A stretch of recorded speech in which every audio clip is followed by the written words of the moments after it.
शुक्लां ब्रह्म विचारसार परमामाद्यां जगद्व्यापिनीं वीणा पुस्तकधारिणीम् अभयदां जाड्यान्धकारापहां हस्ते स्फाटिकमालिकां विदधतीं पद्मासने संस्थितां वन्दे तां परमेश्वरीं भगवतीं बुद्धिप्रदां शारदां। శ్రీ మహాగణాధిపతయే నమః. శ్రీ మహాసరస్వత్యై నమః. శ్రీ గురుభ్యో నమః.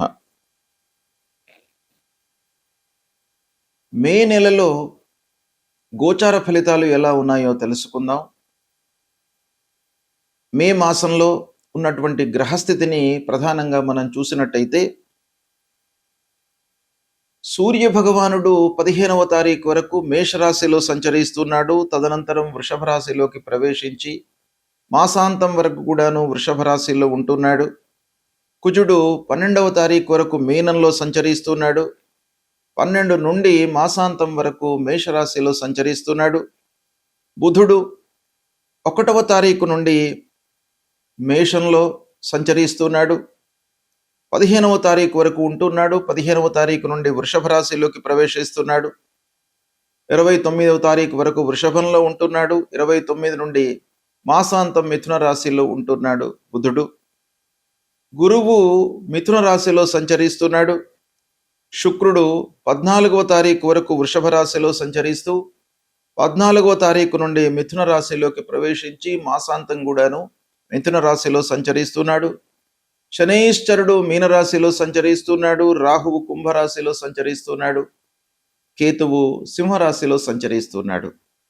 ఈ విధంగా ఈ మే నెలలో గ్రహస్థితి ఈ 8 ముఖ్యమైనటువంటి గ్రహాల యొక్క సంచారము ఉంది. దీన్ని ప్రధానంగా చేసుకొని 12 రాసుల వారికి గోచార ఫలితాలు ఎలా ఉన్నాయో తెలుసుకుందాం. సింహరాశి వారికి మే నెలలో గోచార ఫలితాలు ఎలా ఉన్నాయో తెలుసుకుందాం. సింహరాశి వారికి ముఖ్యమైనటువంటి గ్రహాలు సూర్యుడు 9, 10 స్థానాలలో సంచరిస్తున్నాడు. 10వ స్థానం అనుకూలిస్తుంది. కుజుడు 8, 9 స్థానాలలో ప్రతికూలంగా ఉన్నాడు. బుధుడు 9, 10, 11 స్థానాలలో అనుకూలంగా సంచరిస్తున్నాడు. గురువు ముఖ్యంగా ఏకాదశ స్థానంలో ఉన్నాడు. మిథున రాశిలో సంచారం గనక సింహరాశి వారికి ఏకాదశ స్థానం అవుతుంది. గురువు యొక్క అనుకూలత ఉంది. శుక్రుడు 10, 11 స్థానాలలో సంచరిస్తున్నాడు. 10వ స్థానం ప్రతికూలంగా ఉంటుంది. ఏకాదశ స్థానం మళ్ళీ అనుకూలంగా ఉంటుంది. శనీశ్వరుడు ముఖ్యంగా అష్టమ స్థానంలో సంచరిస్తున్నాడు సింహరాశి వారికి. అష్టమ శని ప్రతికూలతను ఇస్తాడు. రాహువు సప్తమంలో, కేతు జన్మస్థానంలో ఉన్నారు, ప్రతికూలంగా ఉన్నారు. అయితే వీటన్నిటినీ కూడాను మనం చూసినట్టయితే సింహంలో కేతు సంచారం అంటే జన్మస్థానంలో కేతు సంచారం వల్ల కొంత భయము, ఆందోళన, భ్రాంతి ఇలాంటివి కలిగేటువంటి అవకాశాలు ఉంటాయి. ఇక సప్తమ స్థానంలో రాహువు, తద్వారా ఏమవుతుంది? పార్ట్నర్షిప్లో పనులు చేస్తున్నటువంటి వారికి ఇబ్బందులు, భార్యాభర్తల మధ్యన అవగాహన రాహిత్యము, తరచుగా పోట్లాడుకోవడము, మిస్అండర్స్టాండింగ్స్ పెరిగేటువంటి అవకాశాలు ఉంటాయి. కాబట్టి వాటిని కొంత నియంత్రించుకోవడానికి కొంత మనస్సు నిలపండి. ఇకపోతే వ్యాపారస్తులకు ముఖ్యంగా అపార్థాలు కలిగేటువంటి అవకాశాలు ఉన్నాయి. ఎవరితో అపార్థాలు అనంటే పార్ట్నర్స్తో, ఎవరితోనైతే మీరు కలిసి వ్యాపారం చేస్తున్నారో వాళ్లతో కొంత అపార్థాలు, ఒకటి మీరు అనుకుంటారు, వాళ్ళు ఒకటి అనుకుంటారు, ఇలా గ్యాప్ ఏర్పడేటువంటి అవకాశాలు బాగా కనబడుతున్నాయి. దాన్ని కొంత జాగ్రత్తగా మీరు నియంత్రించుకోండి. ఇకపోతే ట్రేడింగ్లో ఉన్నటువంటి వాళ్ళు, అంటే ప్రతినిత్యం కూడాను క్రయము విక్రయము చేస్తున్నటువంటి వాళ్ళు కొంత జాగ్రత్తలు తీసుకోండి. రియల్ ఎస్టేట్లో ఉన్నటువంటి వాళ్లకు ముఖ్యంగా మిశ్రమ ఫలితాలు గోచరిస్తున్నాయి ఈ మాసం లోపల. సాఫ్ట్వేర్ రంగంలో ఉన్నటువంటి వారికి, మార్కెట్ రంగంలో ఉన్నటువంటి వారికి, బ్యాంకింగ్ సెక్టార్లో ఉన్నటువంటి వారికి పని భారం పెరుగుతుంది, ఒత్తిడికి లోనయ్యేటువంటి అవకాశాలు కనబడుతున్నాయి. పనులు మట్టుకు జరుగుతాయి. ప్రభుత్వ ఉద్యోగంలో ఉన్నటువంటి వారికి తోటి వారితో చిన్న మనస్పర్ధలు, విభేదాలు ఉన్నప్పటికీ ఓవరాల్గా మీ యొక్క పనితనానికి గుర్తింపు లభిస్తుంది. ప్రైవేట్ ఉద్యోగంలో మార్పులు కనబడుతున్నాయి. స్థానచలనం గోచరిస్తుంది. స్థాన చలనము ద్వారా కొంత మీకు మంచి జరిగే అవకాశం కూడాను ఒక పక్కన ఉంది. గురువు ఏకాదశ స్థానంలో మీకు అనుకూలంగా ఉన్నాడు. ఇకపోతే టీచింగ్ రంగంలో ఉన్నటువంటి వారికి, ఉపాధ్యాయులకు, ప్రొఫెసర్స్కు, లెక్చరర్స్కు, ఇలాంటి ఫీల్డ్స్లో ఉన్నటువంటి వాళ్లకు స్థిరత్వము ఉంది. గురు భగవానుడి యొక్క అనుకూలత ఉంది. దాన్ని సద్వినియోగపరుచుకున్నట్టయితే మీకు మంచి ఫలితాలు కలుగుతాయి. కళారంగంలో ఉన్నటువంటి వారికి గుర్తింపు లభిస్తుంది. అయితే కొంత ఆలస్యంగా ఉన్నప్పటికీ మీ నైపుణ్యానికి మీకు తప్పకుండా గౌరవ మర్యాదలు లభిస్తాయి ఈ మాసం లోపల. వ్యవసాయ రంగంలో ఉన్నటువంటి వారికి మిశ్రమమైనటువంటి ఫలితాలు కనబడుతున్నాయి. చిన్న వ్యాపారస్తులు మటుకు కొంత జాగ్రత్తగా ఉండండి. శని మూలకంగా ఊహించనివి కొంత ఆర్థికపరమైనటువంటి సమస్యలు మీ ముందుకు వచ్చే అవకాశాలు ఉన్నాయి.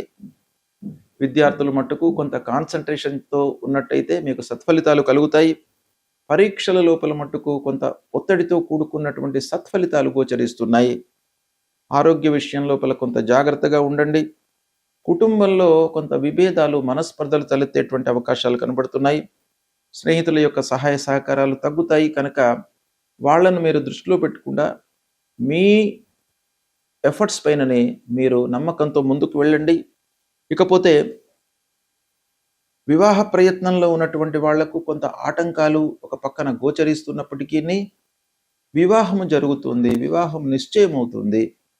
అది ఒక రకంగా మీకు ఆనందమయమైనటువంటి సంఘటన, సన్నివేశం కాబట్టి మీకు చాలా కలిసి వస్తుంది. పిల్లలపై మట్టుకు దృష్టి సారించండి. ఆధ్యాత్మికతను పెంచుకోండి. శని మూలకంగా కలిగేటువంటి ఇబ్బందుల నుండి మీరు విముక్తులవుతారు. అయితే శని మూలకంగా మీకేంటంటే సమాజం లోపల మిమ్మల్ని వేలెత్తి చూపేటువంటి వాళ్ళ యొక్క సంఖ్య పెరుగుతుంది. అంటే శత్రువుల పరంగా మీకు కొన్ని ఇబ్బందులు ఉన్నాయి. ఓవరాల్గా చూసినట్టయితే గురు భగవానుడు చాలా మంచి స్థానంలో ఉన్నాడు. శనేశ్వరుడు అష్టమంలో ఉన్నాడు. ఈ విధంగా ముఖ్యమైనటువంటి గ్రహాలను చూసినట్టయితే మనకు మిశ్రమ ఫలితాలు ఎక్కువగా కనబడుతున్నాయి. ఈ విశ్లేషణను మీరు జాగ్రత్తగా గమనించి అష్టమ స్థానంలో సంచరిస్తున్నటువంటి శని మూలకంగా కలిగేటువంటి ఫలితాలను మీరు కొంత తగ్గించుకొని, అంటే నియంత్రించుకున్నట్టయితే మీకు చాలా విషయాల్లో సత్ఫలితాలు కలుగుతాయి. గ్రహస్థితి ప్రతికూలంగా ఉన్నప్పుడు మనము చేయవలసినటువంటి కర్తవ్యం ఏంటంటే పరిహారాలు చేసుకోవడము, భగవంతుడి యొక్క అనుగ్రహాన్ని పొందడము. ఈ క్రమంలో పరిహారము అనగానే ఆ గ్రహానికి సంబంధించినటువంటి జపము, దానము ఇవి చేసుకోవడము. ప్రథమంగా సూర్యుడు ప్రతికూలంగా సంచరిస్తున్నటువంటి సమయం లోపల మనం ఏం చేయాలి? సూర్య భగవానుడికి సంబంధించినటువంటి మూల మంత్రాన్ని మనం జపించుకోవాలి. మీకు ఎన్నిసార్లు వీలైతే అన్నిసార్లు జపించుకోవచ్చును. కనీసము ఒక 10 సార్లు జపా కుసుమ సంకాశం కాశ్యపేయం మహద్యుతిం తమూరిం సర్వపాపఘ్నం ప్రణతోస్మి దివాకరం అనేటువంటి మూల మంత్రాన్ని ప్రతినిత్యం కూడాను చదువుకోండి. ఆదిత్య హృదయము ప్రధానంగా మీరు స్తోత్ర పారాయణం చేసినట్టయితే సూర్య భగవానుడి యొక్క అనుగ్రహము మీకు లభిస్తుంది. తద్వారా ఆరోగ్యము, మీ లోపల ఒక సంతోషము, ఆనందము, శారీరక రుగ్మతలు లేకుండా ఉండడము, ఇలాంటివన్నీ కూడాను ఆ సూర్య భగవానుడి మూలకంగా మీకు సమకూరుస్తుంది. కాబట్టి సూర్యుడికి సంబంధించినటువంటి చేయండి. గాయత్రి ఉపాసన చేయండి. సూర్య నమస్కారాలు చేయండి. సూర్యుడికి అర్ఘ్యప్రదానం చేయండి. ఇవి చేసినట్టయితే మీకు ఆరోగ్య సమస్యలు లేకుండా ఉంటాయి. ఆరోగ్యమే మహాభాగ్యం కాబట్టి సూర్యుడి యొక్క సంచారము మన పైన చాలా ప్రభావాన్ని చూపిస్తుంది. డైరెక్ట్గా మనకు ఆరోగ్యం పైన, ఆరోగ్యం ద్వారా మిగతావన్నీ కూడాను లింక్ అయి ఉంటాయి. కాబట్టి ప్రథమంగా ఆరోగ్యానికి ఉండడానికి సూర్య భగవానుణ్ణి మీరు సంతృప్తి కొరకై ఈ స్తోత్ర పారాయణం చేసుకోండి. అదేవిధంగా అంగారకుడు ప్రతికూలంగా ఉన్నప్పుడు, అంగారకుడు 3, 6, 11 స్థానాల లోపలనే మనకు అనుకూలమైనటువంటి ఫలితాలను ఇస్తాడు. కనుక అంగారకుడు ప్రతికూలంగా ఉండడానికే ఎక్కువ అవకాశాలు ఉంటాయి. కాబట్టి అంగారకుడిని ప్రీతి చేసుకోవడానికై, అంటే కుజగ్రహమును ప్రీతి చేసుకోవడానికై అధిష్టాన దేవత అయినటువంటి ఆ సుబ్రహ్మణ్య స్వామిని పూజించండి. సుబ్రహ్మణ్య స్వామిని పూజించడం మూలకంగా మీ లోపల కోపోద్రేకాలు, అసహనము ఇవి లేకుండా ఒక సమతుల్యతతో మీ మానసిక స్థితి ఉండేటట్టుగా ఆ భగవంతుడి యొక్క అనుగ్రహం కలుగుతుంది. కాబట్టి ఆ సుబ్రహ్మణ్య స్వామిని కొలవండి. ప్రతినిత్యం కూడాను ధరణీ గర్భ సంభూతం విద్యుత్ కాంచన సన్నిభం కుమారం శక్తిహస్తంచ మంగళం ప్రణమామ్యహం అనేటువంటి మూలమంత్రాన్ని ప్రతినిత్యం కూడాను చదువుకోండి. ఇక బుధుడు ప్రతికూలంగా ఉన్నప్పుడు, బుధుడు ముఖ్యంగా మనకు ఆలోచన, మన సమయస్ఫూర్తితో తీసుకునేటువంటి నిర్ణయాలపైన ప్రభావాన్ని చూపిస్తాడు, వ్యాపారం పైన ప్రభావాన్ని చూపిస్తాడు. కాబట్టి ఆ బుధుడి యొక్క అనుగ్రహం కావాలి. మంచి స్థితి లోపల మనకు ఒక ఉండడానికై ఆ బుధుడి యొక్క అనుగ్రహం కావాలి. కాబట్టి ఆ బుధుడికి సంబంధించినటువంటి అధిష్టాన దేవత విష్ణుమూర్తి ప్రతినిత్యం కూడాను ఆ శ్రీమన్నారాయణుణ్ణి మీరు స్తోత్రం చేయండి. విష్ణు సహస్రనామ పారాయణం చేసుకోండి. ఒకవేళ మీకు విష్ణు సహస్రనామ పారాయణం చేసుకోవడానికి సమయం లేనట్టయితే ఒక శ్లోకం అందులో నుండి వనమాలి గదీ శారంగి శంకీ చక్రీ చ నందకి శ్రీమాన్ నారాయణోర్ విష్ణు వాసుదేవోభిరక్షతు అనేటువంటి ఆ మూలమంత్రాన్ని ప్రతినిత్యం కూడాను చదువుకోండి. గురు భగవానుడు గురుగ్రహము ప్రతికూలంగా ఉన్నప్పుడు మనం ఏం చేయాలి? మూలమంత్రాన్ని ప్రతినిత్యం కూడాను చదువుకోండి.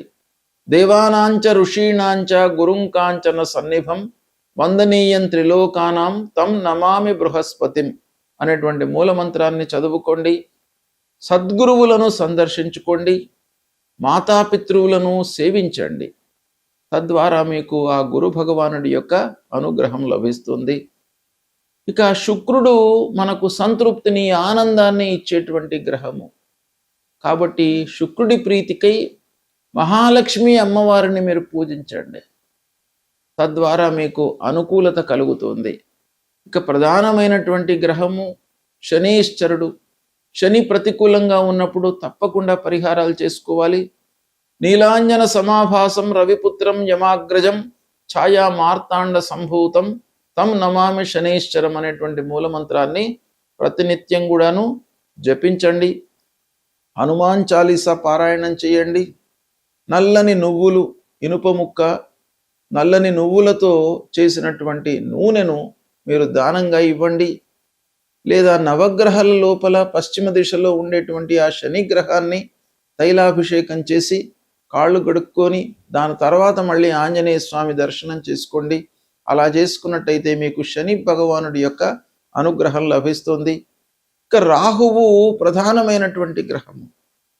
మన లోపల భయభ్రాంతులను క్రియేట్ చేసేటువంటి గ్రహము. తెలియకుండా ఒక ఇల్యూజన్కు గురి చేసేటువంటి గ్రహము. కాబట్టి రాహు ప్రీత్యర్థమై అమ్మవారిని దర్శించుకోండి. దుర్గామాత యొక్క అనుగ్రహాన్ని పొందండి. అర్ధకాయం మహావీర్యం చంద్రాదిత్య విమర్దనం సింహికా గర్భ సంభూతం తం రాహుం ప్రణమామ్యహం అనేటువంటి మూలమంత్రాన్ని ప్రతినిత్యం కూడాను చదువుకోండి. ఇక కేతువు మన లోపల ఒక విరక్తిని క్రియేట్ చేసేటువంటి గ్రహం. కేతువు ప్రతికూలంగా ఉన్నప్పుడు మనకు ఆ విషయం పైన అశ్రద్ధను క్రియేట్ చేస్తాడు. శ్రద్ధ లేకుండా మనం పని చేసినట్టయితే సక్సెస్ రేట్ అనేటువంటిది తగ్గిపోతుంది సహజంగా. కాబట్టి ప్రతి విషయం లోపల కూడాను మనకు శ్రద్ధ భక్తులు సమకూర్చుకోవడానికి ఆ కేతువు యొక్క అనుగ్రహం కావాలి. కేతువు యొక్క అధిష్టాన దేవత గణపతిని మీరు పూజించండి. ఆ గణపతి మూలకంగా మనకు ఆటంకాలు లేకుండా ఉంటాయి. పనిపైన మనకు శ్రద్ధ కలుగుతుంది. ఆసక్తితో మనము పని చేస్తాము. అప్పుడు మనకు ఆ పని లోపల విజయం చేకూరేటువంటి అవకాశాలు ఉంటాయి. కనుక ఫలాశ పుష్ప సంకాశం తారకా గ్రహమస్తకం రౌద్రం రుద్రాత్మకం ఘోరం తం కేతుం ప్రణమామ్యహం అనేటువంటి మూల మంత్రాన్ని ప్రతినిత్యం కూడాను చదువుకోండి. ఈ విధంగా నవగ్రహాలకు సంబంధించినటువంటి మూల మంత్రాలు, వాటికి సంబంధించినటువంటి స్తోత్ర పారాయణాలు, అధిష్టాన దేవతలను పూజించడము, దైవ దర్శనం చేసుకోవడము, దేవాలయానికి వెళ్ళడము, ఇవన్నీ కూడాను చేసినట్టయితే తప్పకుండా భగవంతుడి యొక్క అనుగ్రహం మీకు లభిస్తుంది. గ్రహస్థితి ఏ విధంగా ఉన్నప్పటికీ భగవంతుడి అనుగ్రహము మీకు ప్రధానమైనటువంటిది కాబట్టి దాన్ని మీరు డెవలప్ చేసుకోండి. దేవాలయానికి వెళ్ళండి, మీకు సత్ఫలితాలు కలుగుతాయి. శుభం.